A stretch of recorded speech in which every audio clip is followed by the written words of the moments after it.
各位，你有冇發覺？如果你經常有啲精神抑鬱嘅時間，可能會有人勸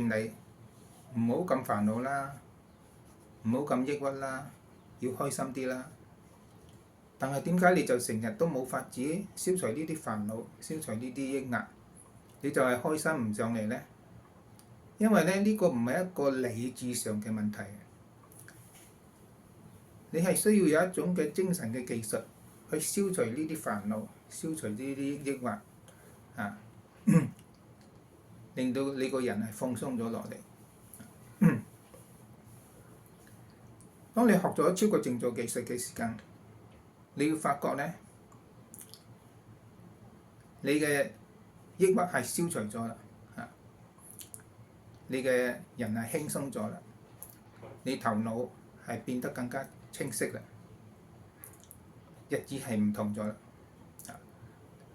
你會有一個不同嘅人生，呢個係我哋人生嘅大事。超覺靜坐咧，佢係唔需要我哋去集中精神，或者去控制我哋嘅思想，佢係好容易、好自然、好簡單，大人同埋老人家都學到，小朋友亦都學到，所以係冇乜困難㗎。佢同其他嘅精神技術有啲唔同，效果就係比較快，比較好㗎。咁大家如果要嚟了解超覺靜坐技術咧，請你哋嚟參加呢個超覺靜坐嘅介紹講座同埋預備講座，咁呢個將會為你帶嚟一個不同嘅人生。